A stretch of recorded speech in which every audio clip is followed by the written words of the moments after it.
शुक्लाम्बरधरं विष्णुं शशिवर्णं चतुर्भुजं प्रसन्नवदनं ध्यायेत् सर्वविघ्नोपशान्तये। व्यासं वसिष्ठनप्तारं शक्तेः पौत्रमकल्मषं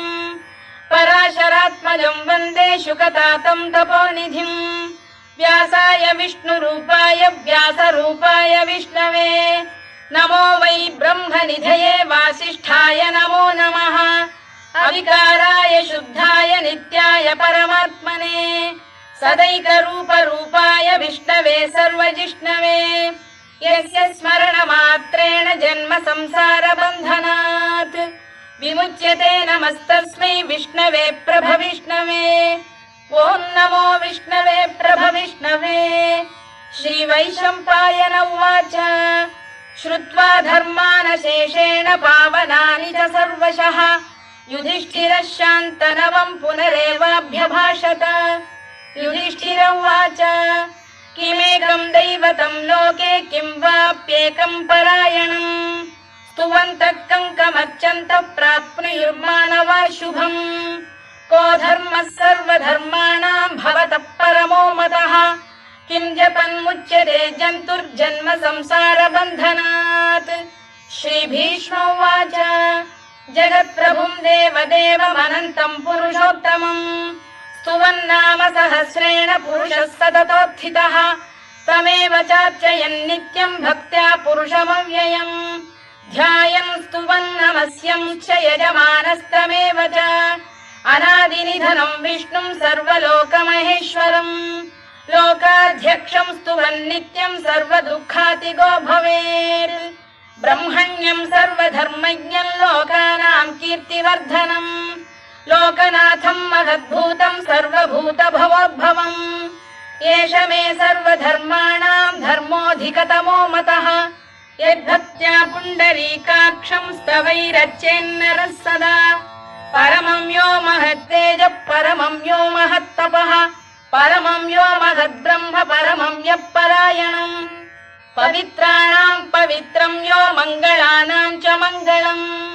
दैवतं देवतानां च भूतानां यो व्ययः यतः सर्वाणि भूतानि भवन्त्यादियुगागमे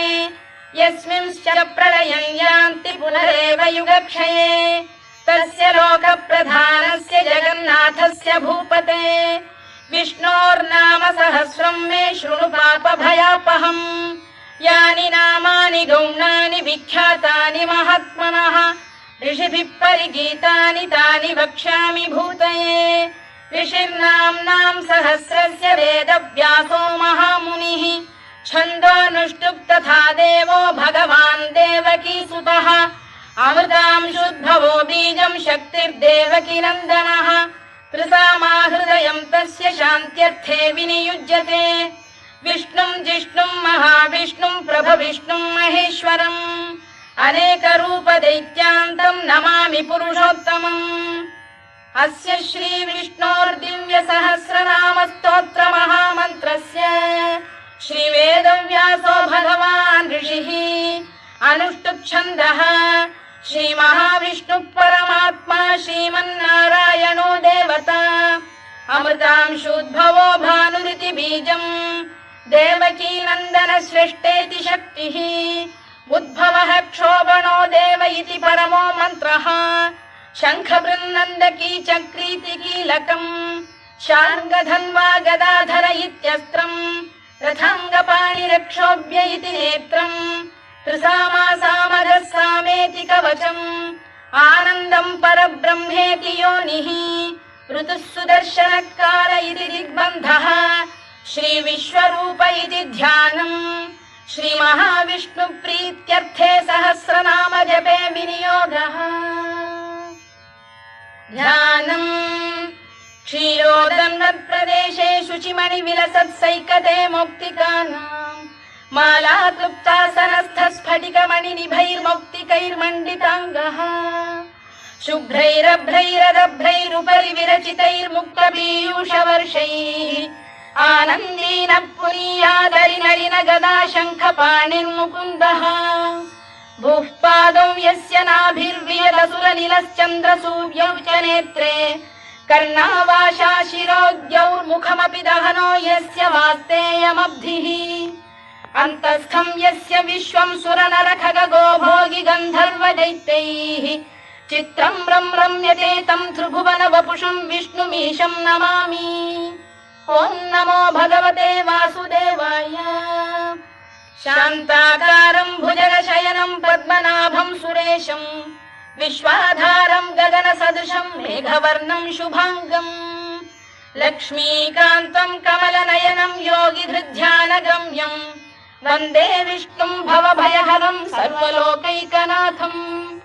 मेघश्यामं पीतकौशेयवासं श्रीवत्साङ्कं कौस्तुभोद्भासिताङ्गम् पुण्योपेतं पुण्डरीकायताक्षं विष्णुं वन्दे सर्वलोकैकनाथम् नमः समस्तभूतानामादिभूताय भूभृते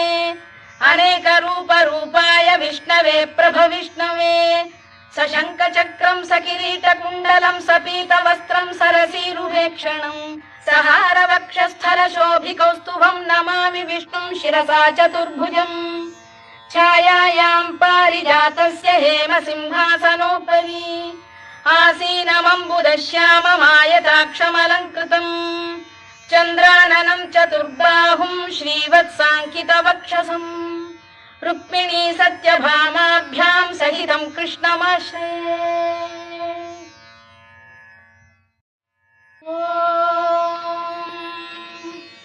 विश्वं विष्णुर्वषत्कारो भूतभव्य भवत्प्रभुः भूतभृद्भावो भूतात्मा भूतभावनः भूतात्मा परमात्मा च मुक्तानां परमागतिः अव्ययः पुरुषः साक्षी क्षेत्रज्ञोऽक्षर एव च योगो योगविदां नेता प्रधानपुरुषेश्वरः नारसिंहवपुः श्रीमान् केशवः पुरुषोत्तमः सर्वशर्व शिवस्थाणुर्भूतादिर्निधिरव्ययः सम्भवो भावनो भर्ता प्रभवः प्रभुरीश्वरः स्वयंभूः शम्भुरादित्यः पुष्कराक्षो महास्वनः अनादिनिधनो धाता विधाता धातुरुत्तमः अप्रमेयो ऋषिकेशः पद्मनाभोऽमरप्रभुः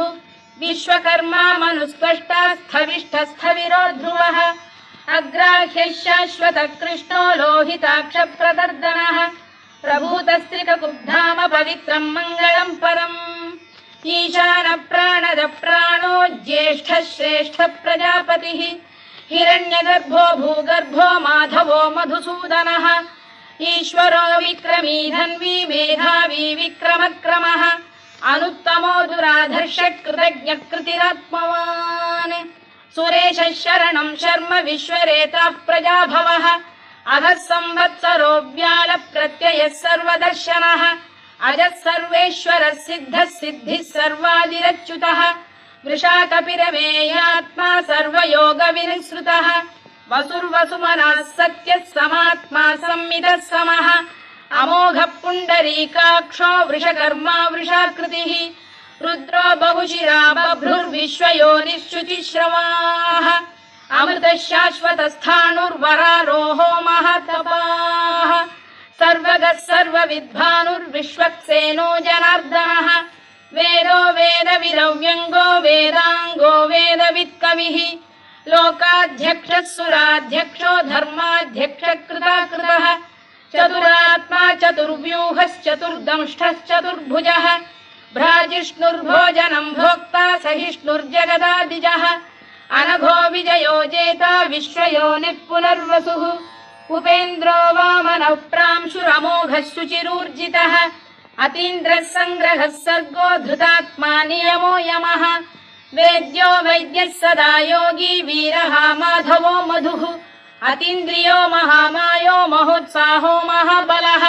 महाबुद्धिर्महावीर्यो महाशक्तिर्महाद्युतिः अनिर्देश्य वपुः श्रीमान् अमे आत्मा महाधृधृत्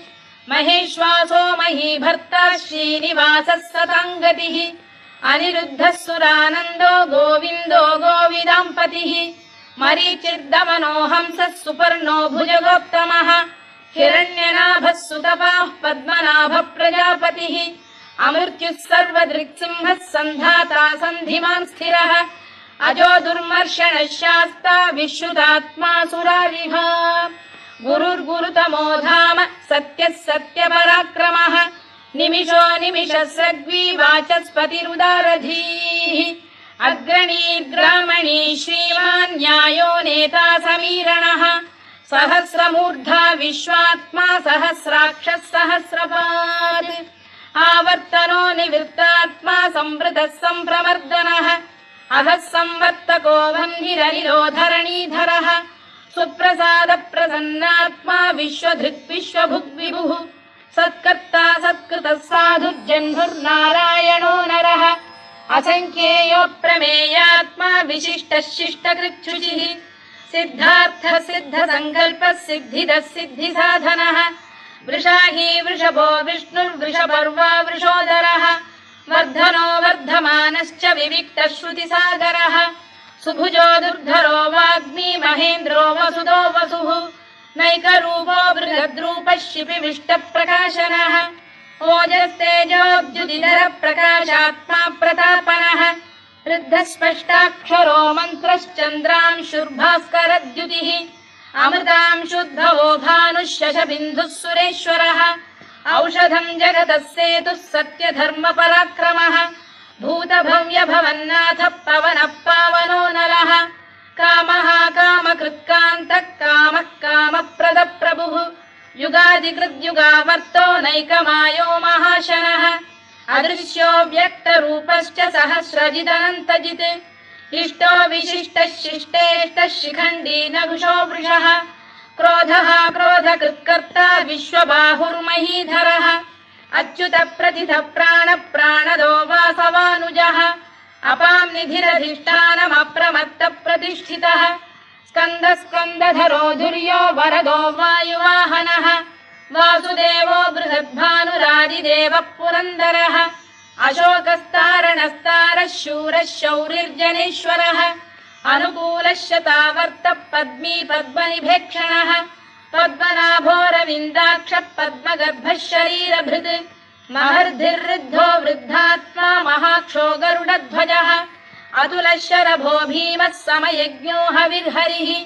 सर्वलक्षणलक्षण्यो लक्ष्मीवान् समितिञ्जयः विक्षरो रोहितो मार्गो हेतुर्दामोदरः सः महीधरो महाभागो वेगवानमिताशनः उद्भवः क्षोभणो देवः श्रीगर्भः परमेश्वरः करणं कारणं कर्ता विकर्ता गहनो गुहः व्यवसायो व्यवस्थानः संस्थानस्थानदो ध्रुवः परधिः परमस्पष्टः तुष्टः पुष्टः शुभेक्षणः रामो विरामो विरतो मार्गो नेयोनयोनयः वीरः शक्तिमतां श्रेष्ठो धर्मो धर्मविदुत्तमः वैकुण्ठः पुरुष प्राण प्राणद प्रणव पृतुः हिरण्यगर्भः शत्रुघ्नो व्याप्तो वायुरधोक्षजः ऋतुः सुदर्शनकारः परमेष्ठी परिग्रहः उग्रः संवत्सरो दक्षो विश्रामो विश्वदक्षिणः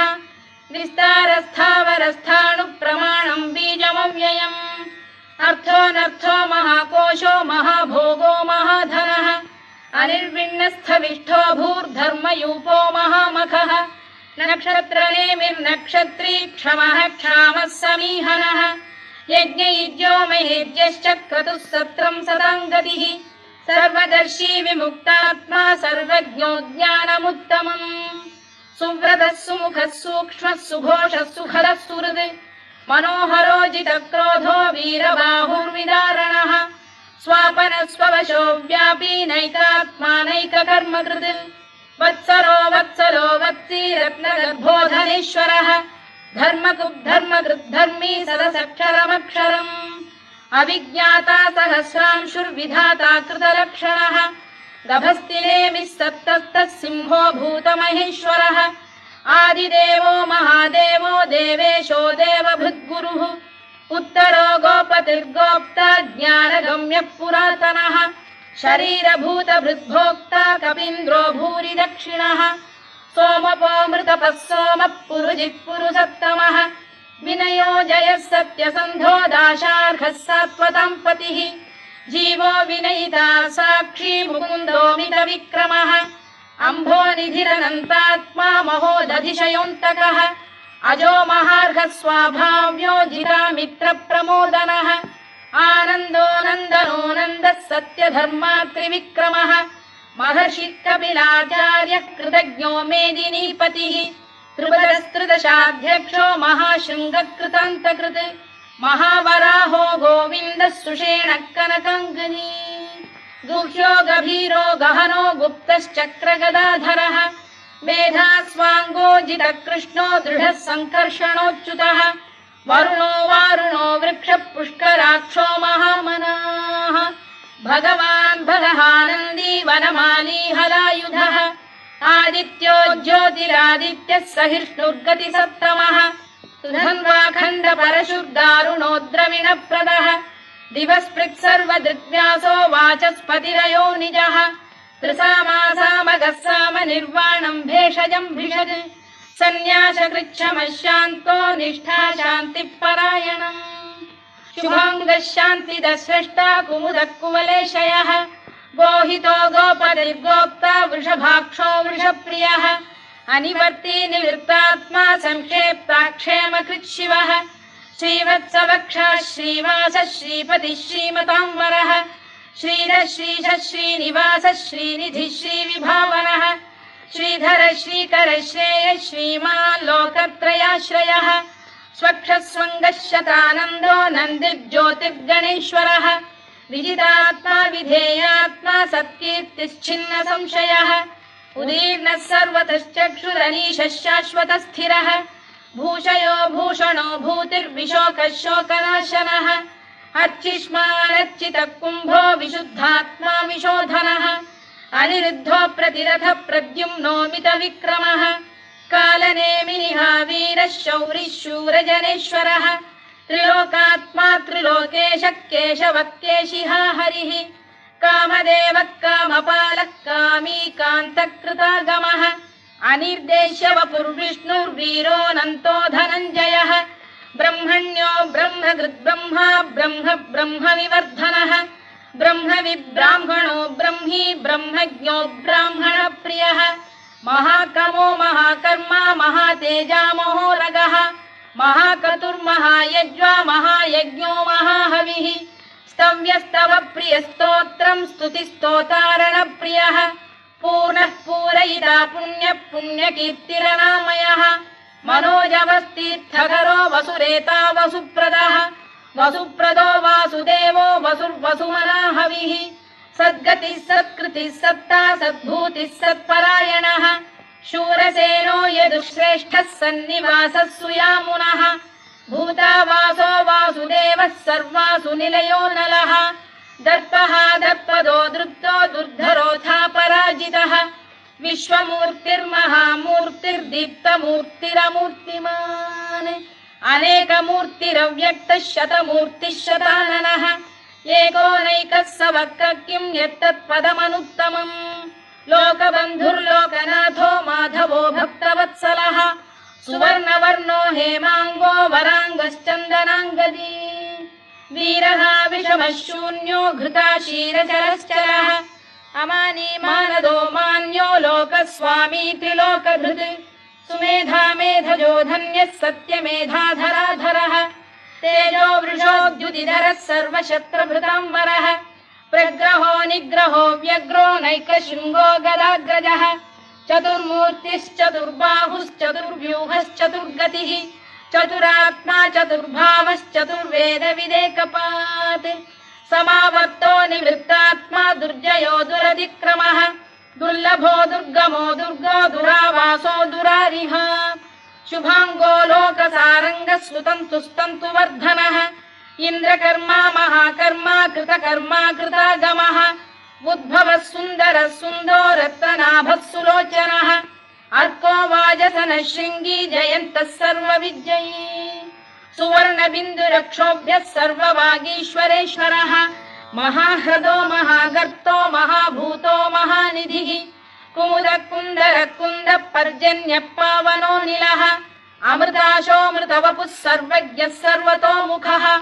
सुलभः सुव्रतः सिद्धः शत्रुजिच्छत्रुतापनः न्यग्रोधोदुम्बरोश्वत्तश्चाणूर सप्तमूलान्ध्रनिषूदनः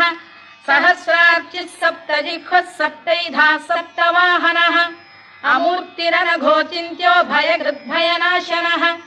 अणुबृहत्कृशस्थूलो गुणभृन्निर्गुणो महान् अधृतस्वधृतस्वास्य प्राग्वंशो वंशवर्धनः धारभृत्कथितो योगी योगीशः सर्वकामदः आश्रमश्रमणः क्षामः सुपर्णो वायुवाहनः धनुर्धरो धनुर्वेदो दण्डो दमयिता दमः अपराजितः सर्वसहो नियन्ता नियमो यमः सत्त्ववान् सात्विकः सत्यः सत्यधर्मपरायणः अभिप्रायप्रियार्होः प्रियकृत्प्रीतिवर्धनः विहाय सगदिर्ज्योतिः सुरुचिर्पुतभुग्विभुः रविर्विरोचनः सूर्यः सविता रविलोचनः अनन्तो हुतभुग्भोक्ता सुखदो नैकजोऽग्रजः अनिर्विण्णः सदामर्षी लोकाधिष्ठानमद्भुतः सनातनतमः कपिलः कपिरव्ययः स्वस्तिदः स्वस्तिकृत् स्वस्ति स्वस्ति भुक् स्वस्ति दक्षिणः आरौद्रः कुण्डली चक्री विक्रम्यूर्जितशासनः शब्दातिगः शब्दसः शिशिरः शर्वरीकरः अक्रूरपेशलो दक्षो दक्षिणः क्षमिणाम्बरः विद्वत्तमो वीतभयः पुण्यश्रवणकीर्तनः उत्तारणो दुष्कृतिः पुण्यो दुःस्वप्ननाशनः वीरः रक्षणः सन्तो जीवनपर्यवस्थितः अनन्तरूपोऽनन्तश्रीर्जितमन्युर्भयापहः चतुरश्रो गभीरात्मा विदिशो व्यादिशो दिशः अनादिर्भूर्भुवो लक्ष्मी सुवीरो रुचिराङ्गदः जननो जनजन्मादिर्भीमो भीमपराक्रमः आधारनिलयो धाता पुष्पहास प्रजागरः ऊर्ध्वगः सत्पथाचार प्राणद प्रणवप्रणः प्रमाणं प्राणनिलय प्राणभृत्प्राणजीवनः तत्त्वं तत्त्वविदेकात्मा जन्म मृत्युजरातिगः भूर्भुवः स्वस्तरुस्तारः सविता प्रपितामहः यज्ञो यज्ञपतिर्यज्वा यज्ञाङ्गो यज्ञवाहनः यज्ञभृद्यज्ञकृद्यज्ञी यज्ञभुग्यज्ञसाधनः यज्ञान्तकृद्यज्ञगुह्यमन्नमन्नादयेव च आत्मयोनिः स्वयं जातो वैखानः सामगायनः देवकीनन्दनः स्रष्टा क्षितीशः पापनाशनः शङ्खबृन्नन्दकी चक्री शार्ङ्गधन्वा गदाधरः रथाङ्गपाणिरक्षोभ्यः सर्वप्रहरणायुधः सर्वप्रहरणायुध ॐ नम इति वनमाली गरीशाङ्गी शङ्खी चक्री च नन्दकी श्रीमान्नारायणो विष्णुर्वासुदेवोऽभिरक्षतु वनमाली गरीशाङ्गी शङ्खी चक्री च नन्दकी श्रीमान्नारायणो विष्णुर्वासुदेवोऽभिरक्षतु वनमाली गरीशाङ्गी शङ्खी चक्री च नन्दकी श्रीमान्नारायणो विष्णुर्वासुदेवोऽभिरक्षतु इतीदं कीर्तनीयस्य केशवस्य महात्मनः नाम्नां सहस्रं दिव्यानामशेषेण प्रकीर्तितम् य इदं शृणुयात् नित्यं यश्चापि परिकीर्तयेत् नाशुभं प्राप्नुयात् किञ्चित् सोमुत्प्रेह च मानवः वेदान्तको ब्राह्मणः स्यात् क्षत्रियो विजयी भवेत् वैश्यो धनसमृद्धः स्यात् शूद्रः सुखमवाप्नुयात् धर्मार्थी प्राप्नुयात् धर्ममर्थार्थी चार्थमाप्नुयात् कामानवाप्नुयात् कामी प्रजार्थी चाप्नुयात् प्रजाम् भक्तिमान् यः सदोत्थाय शुचिस्तद्गतमानसः सहस्रं वासुदेवस्य नाम्नामेतत्र कीर्तयेत् यशः प्राप्नोति विपुलं याति प्राधान्यमेव च अचलां श्रियमाप्नोति श्रेयः प्राप्नोत्यनुत्तमम् न भयं क्वचिदाप्नोति वीर्यं तेजश्च विन्दति भवत्य रोगोद्युतिमान् बलरूपगुणान्वितः रोगार्तो मुच्यते रोगात् बद्धो मुच्येत बन्धनात् भयान्मुच्येत भीतस्तु मुच्येतापन्न आपदः दुर्गाण्यतितरत्याशु पुरुषः पुरुषोत्तमम् सुवन्नाम सहस्रेण नित्यं भक्तिसमन्वितः वासुदेवाश्रयो मर्त्यो वासुदेवपरायणः सर्वपापविशुद्धात्मा याति ब्रह्म सनातनम् न वासुदेव भक्तानाम् शुभं विद्यते क्वचित् जन्म मृत्युजरा व्याधि भयं नैवोपजायते इमं स्तवमधीयानः श्रद्धा भक्ति समन्वितः युज्येतात्मसुखक्षान्तिः श्रीधृतिस्मृतिकीर्तिभिः न क्रोधो न च मात्सर्यं न लोभो न शुभामतिः भवन्ति कृतपुण्यानां भक्तानां पुरुषोत्तमे द्यौः स चन्द्रार्कनक्षत्राखं दिशो भूर्महोदधिः वासुदेवस्य वीर्येण विधृतानि महात्मनः ससुरासुरगन्धर्वं स यक्षोरगराक्षसम् जगत्वशे वर्ततेदं कृष्णस्य सचराचरम् इन्द्रियाणि मनो बुद्धिः सत्त्वं तेजो बलं धृतिः वासुदेवात्मकान्याहुः क्षेत्रं क्षेत्रज्ञ एव च सर्वागमानामाचार प्रथमं परिकल्पते आचार प्रभवो धर्मो धर्मस्य प्रभुरच्युतः ऋषयः पितरो देवा महाभूतानि धातवः जङ्गमा जङ्गमं चेदं जगन्नारायणोद्भवम् योगो ज्ञानं तथा साङ्ख्यं विद्या शिल्पादिकर्म च वेदाः शास्त्राणि विज्ञानमेतत् सर्वं जनार्दनात् एको विष्णुर्महद्भूतं पृथग्भूतान्यनेकशः त्रीन् लोकान् व्याप्य भूतात्मा भुङ्क्ते विश्वभुवव्ययः इमं स्तवं भगवतो विष्णोः व्यासेन कीर्तितम् पठेद्य इच्छेत् पुरुषः श्रेयत् प्राप्तुं सुखानि च विश्वेश्वरमजं देवं जगतः प्रभुमव्ययम्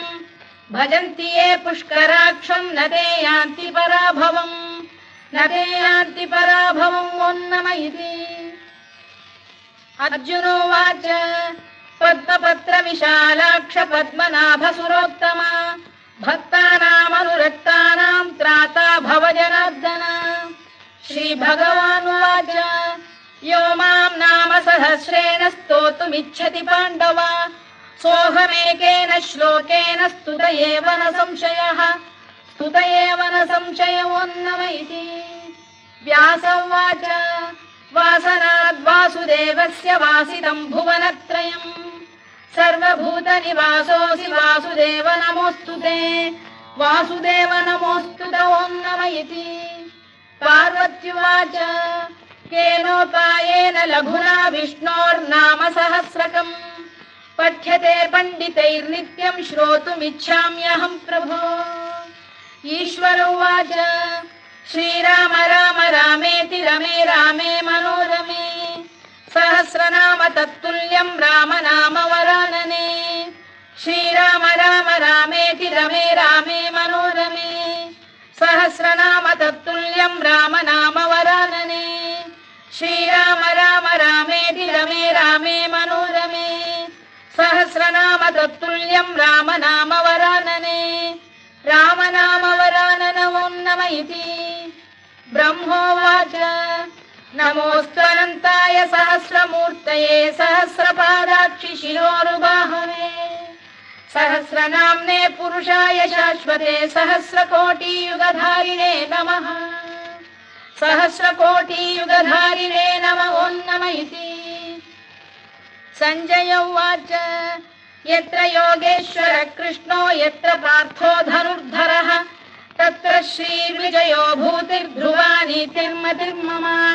श्रीभगवानुवाच